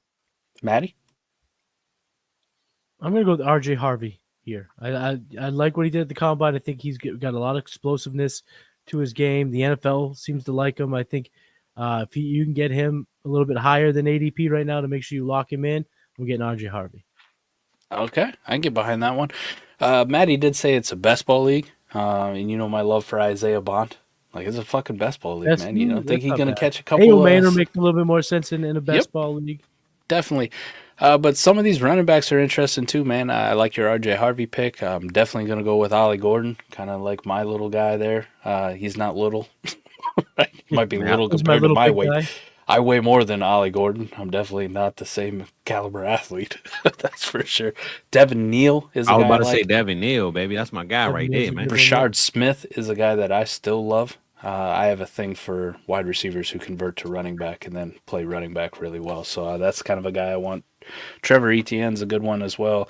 Jack Besh being down that low, like, that's just a fucking good story, right? That's a real morale booster for your dynasty roster. You know, like a real locker room presence. That's kind of what you need. Real scrappy.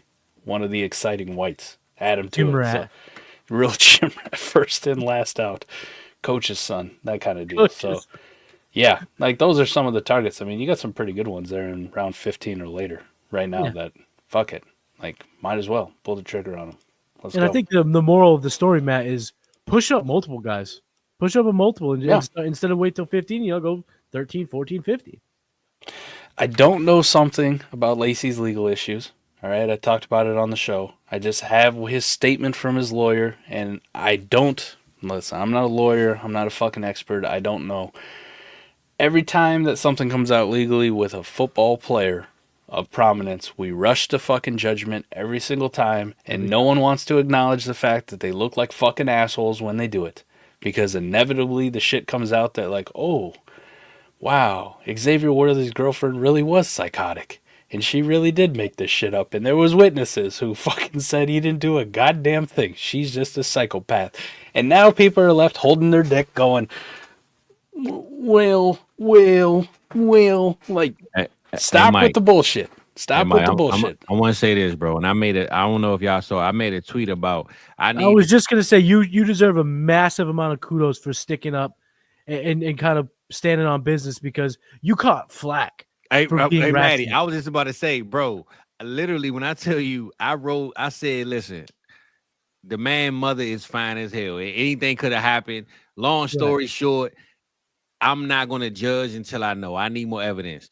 First of all, I got 89,000 views of this comment. I got death threats. I got people telling me, man, you are an idiot. You this, you that. As soon as the news came out, I didn't get not one person that hit me back and say my bad. Not one. I'm talking about out of like almost 50,000 comments. Not one. I went back over and over and over to check it out. Be like, damn, that Fizz is catching strays right now. This is fucked up. I wasn't even mad. I started sending the link, man. Come tap in with us, man. You know what I'm saying? It's all love. But it was like, damn, not one person said, damn, you was right. I should have waited. I'm talking about 89,000 people viewed this, and 50,000 something commenting. They was dogging me all day. I would laugh at it. It ain't bother me. But when that news came out, not one person said, damn, you know what? My bad. I was wrong. So like you just said, it is what it is, man. It happens all the time. We don't know the situation with Kyron Lacy, but also the one little piece that I'll point to is his lawyer came out and said that he wasn't even in the car that caused the accident. He just happened to be a witness in another vehicle and left the scene, and they wanted him for questioning. That was it. Yeah. That was it. Now, I'm not saying the lawyer's telling the truth, but that is a massive fucking statement to make if it is in fact the opposite, right? Like if it is in fact he was driving and it was his fucking car that caused that fatal accident, that's a big deal. I don't really see a reason why a lawyer would just make that shit up, right? Lawyers will do lawyer things, but they won't tell you the fucking guy wasn't even in the car. Like, it's not his car. He wasn't driving. He wasn't even there. Like, it wasn't the car that caused the accident. So that's all I'm pointing to. But the legal situation has to play out and has to run its course.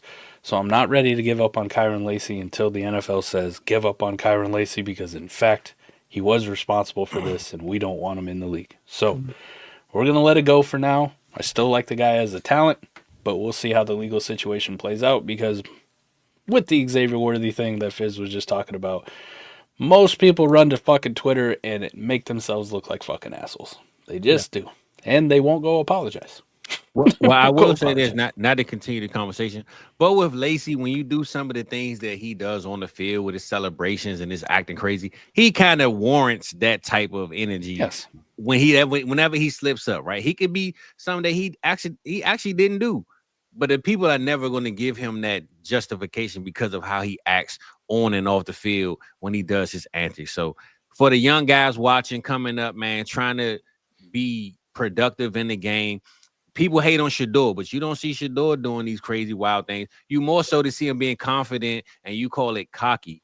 But outside of that, he ain't out here doing these celebrations and acting wild. So it's a difference between a Lacy and a Shador is what I'm trying to say. So I'm not knocking Lacy. I don't know him personally, but you can't always judge a book by its cover. Just know that the cameras are always watching you on the sideline, in the locker room, and everything else you do when you're trying to get in this space in the NFL. So hopefully Lacy gets cleared on all that good stuff, though. Jake's got your back, man. Hopes one person from that comment section in here just hate watching.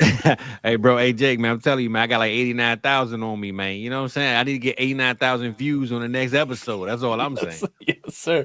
No, and it was so funny to see how many of those comments cling to the fact you brought up his mother. Yeah. But that's why I did it, though. Did you not take it as a joke, you idiots? Like, that was the joke part of this. The moral was just don't jump to conclusions. That's it was just so funny. People be like, "This guy's bringing up the guy's mother." It's like, you are lame. You are fucking lame. Dude. Hey, man, go listen to that new mixtape coming soon, baby. That's what I should have did. You know what I'm saying? I ain't tripping over y'all. Right. While you're here, go check out my work. Yeah, facts. You know what I'm saying? I ain't worried about them. Come tap in with me. All right, 12 by 12, Superflex, PPR, half 1.5 tight end premium. The 111 and 27 third are Tyreek and Debo. Matty, you want Tyreek and Debo here, or you want the 111 and a third in 2027? I'm assuming that they're contemplating this because they're competitive. I'm going to take the vets. I would agree with that. If you're any type of competitor, I'm taking the vets and not 100%, really thinking twice. 100%. Taking the vets, baby. Easy money. But you guys know what time it is. It's time for the what the fuck tweet of the week. Yeah. You think I was going to forget this one? We got it. I saw that in the thing. I was like, what might got up here with this one? So, I got you. What? Bro, what are you talking about, man? What's this guy's deal? I know. Clown question, bro. Clown question, bro. It is from my arch nemesis, which he doesn't know I'm his arch nemesis. It's a one-sided thing. I just fucking hate this guy. Stick to Madden, motherfucker. Mr. Kurt Benkert. Yes. Xavier Restrepo is my number one sleeper in this draft. He's Lad McConkey meets Cooper Kupp. Jesus fucking Christ. He also has a touch of what makes Travis Kelce special. Spatial awareness and nuance at the top of his routes. That part might actually be true. He just threw Travis Kelce in there, so we go. I wouldn't be shocked to see a team reach on him in the second round. I would. He's an immediate impact player day one, and every offensive coordinator in the NFL would love to have him on his team. There's a full breakdown will be on my YouTube channel, 3-7. The plug at the end. The fucking plug.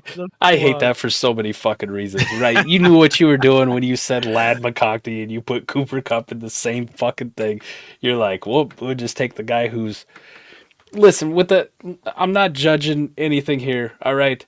But Xavier Restrepo just automatically gets lumped into the exciting whites, all right? You got a name like Restrepo. You're from Miami, okay? Tatted up, man. He looking cool. He's dope. This is bullshit. Like, fucking Kurt Benkert. God, I hate this man so much. This is why it was an idiot tweet at the end of the day. He doesn't believe his own bullshit, and it was in that very tweet. A team extending themselves to get him in the second round makes them, at best, the Cooper Kupp draft capital. But Lad McConkey was a first-round pick, no? Yes. No, it was early second.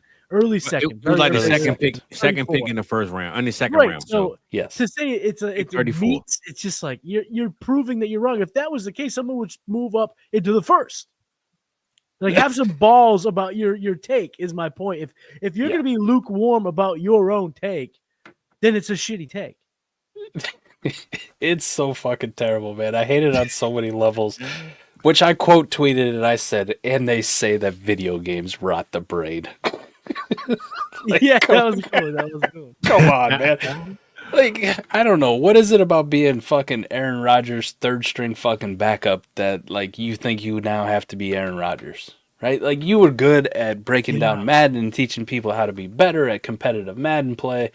And I get it. If you want to break down some QB film, go for it, right? But, Sleeper, what are you doing, man? Like, you're my peoples. But, you hired this fucking man and put your little logo right next to his name for him to put out this dog shit. Engagement farming at the best. At the best. The fucking finest. Let's go, buddy. Mike, Woo! So tune proud into of the you. breakdown tomorrow night, 8 p.m. Tune into the breakdown. Definitely will not be tuning into that dog shit. Like, we put the fucking tape on last week and watched Damian Martinez and Cam Ward and Elijah Arroyo. And when you're watching Cam Ward go back and drop the pass and he throws to Xavier Restrepo, there's some nice moments, man. Like, Restrepo makes some plays. Just wide open and not in a good way. He's got some skill, right? But nowhere during that did I go, oh my God, this is like if Lad McConkey had a baby with Cooper Kupp and then also took fucking route running lessons from Travis Kelce.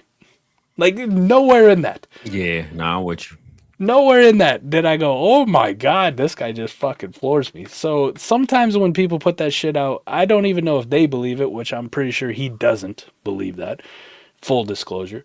But two, I also kind of feel like, am I watching something different than everybody else? Like, am I just a lunatic? No, you're just not selling your soul for engagement farming. Yeah, there we go. Tag him. Come on, Kurt. Yeah. Come on the show. Jesus Christ. We play some Madden together. Teach us Madden. Restrepo highlights were average to me. Just a good possession guy. Right, like I watch Hunter Renfrow, who can't even get a fucking job for the last couple years, run routes, and I go, oh shit, that was nasty. Wide open all the time. At will. That guy can't even get a fucking job. I watch Xavier Restrepo run routes, and I go, all right, that was not bad for a slot receiver. You know, that was okay. And I literally come away from there going like, God, man, imagine if Cam Ward had wide receivers. How much better he could have been. That's not a good feeling. Also, like, did he have Jack the Besh. three whitest names possible? Cooper, Ladd, and Travis? Yes. Like, was it just a bit? I think this might have just been a bit, guys. Kurt's on the younger side, too. I mean, we don't think of him as being, like, super young because his career was so fucking short because he was that god-awful. You like that shade? He's on the younger side, too. So I was half expecting, thinking of somebody my age. Maybe he was going to throw out Steve Largent as a comp. Like, kids don't know about Steve Largent. Ed McCaffrey, the original exciting whites. Ricky Prohl. Oh, Ricky Prohl, let's go. Yeah, that was pretty fucking. Hey, maybe he crossed up Restrepo and AO Manor. Like, that could have been it. Julian Edelman. Yeah, why did we get a Julian Edelman Wes Welker comp? Wes Welker field. Nah, for real. Danny Amendola, anybody? To be fair, Kurt Kurt was, had his face buried in a tablet watching whatever the fuck Aaron Rodgers was doing, when Edelman and Welker were playing in his prime, right? He was also handing A-Rod his water bottle when he came to the sideline. So the guy didn't get to see a lot of Edelman and Wes Welker up close. It's not his fault. Also, not just complete disrespecting his boy, Jordy Nelson. I know they didn't cross paths. What? But I mean, come on, Packers. There's an exciting white right there. Eric Decker. Well, Hunter Renfro, Hunter Renfro. Just retired. All right, fellas. There we are. A little over an hour and a half. We did it. We made it through. We got through all the questions. Thank you guys for helping me out and starring them. Thank you guys for tapping in. We did it, man. It wasn't a bad show. We did pretty fucking awesome. All right. We're going to have to do this shit again. We might give Adam, another week off. Maybe once a month we give him a week off. By the way, if you're tapping in, Matty is going to have his own YouTube channel here real soon. Heading it up. South Harmon Redraft. It's going to be kicking off here this spring. Fizz over here, the head of South Harmon Vibes. If you're not checking out what he's got going down, I only show up just so I can get drunk and play music on Friday nights. But Fizz doing the cook up on Tuesdays. Last night you guys just had a show. You had a interesting startup mock draft. Coolest mock I've ever done. The marathon startup, baby. The marathon startup. That's go. what we're going to coin it so that we got it. So whenever people steal it from us, they at least put the name on it. You know what I'm saying? The marathon startup, baby. You guys do me a big favor. If you like what we got going on here at South Harmon, make sure you're giving these guys a follow on social. Make sure you're checking out their stuff on YouTube, especially when Matty gets up. This one, left hand. I always fuck that up. When Matty gets up in the spring, give him the love. So you know. Yeah, which side? Fuck. And then the South Harmon Vibes channel, that's up. Go over to that one. Like, subscribe, follow along. Make sure you're tapping into everything going on over there. Boys, you got anything else for the people before we bounce out of this thing? Well, I would just say, like he already said, man, tap in with the vibes. Make sure y'all check us out on Tuesday morning, now Tuesday night, Friday night, me and Mike doing our thing. We got to get Matty on there, but we will have Matty on there without me, right? The exciting whites are coming to you live on demand. Your boy is going to go see Glorilla, and my two brothers right here are going to hold it down for me. And Matty, I'm going to be honest with you. I told Mike, I said, because Mike, he always bring the music, he bring these vibes. I said, well, listen, man, you got to make Matty feel like he's replacing me, because if he don't work out and he's really an exciting white, he don't got a little bit of brown sugar in him, man, you gotta get him off the show, man. So you gotta get your homework in, bro. You gotta, you know what I'm saying, you gotta hit the main streets and get some mumbo sauce or whatever it is, whatever it takes, bro. You gotta replace me and replace it right, so you're speaking facts, right? Because it has been established on Fizz's show that I am invited to the cookout. I'm not allowed to bring a dish. All right, we ain't that cool yet. No raisins in the potato salad, but I'm invited. You're on the line. All right, you're up for it. There's a lot of pressure. I think you guys, something came up on Friday. I'm gonna need something else. Exciting whites and fish. Check out the new album. No, it would definitely be Fizzle Dollars and the Exciting Whites. Correct. Yes, that's perfect. Man, we're more R&B group. Yeah, we're more backup singers at best. That's all right. But nah, Matty, hold it down for me Friday, my boy. Can't wait. I love it, fellas. All right, well, if we're gonna end it this way, and I got control of the show, I can do what the fuck I want for the outro song. You know what it is. You know Matty love him some Drake, man. Don't hurt him like that. Got him. We love y'all. We'll see y'all back here same time, same place next week for another edition of Wednesday Night AMA. We appreciate y'all. We are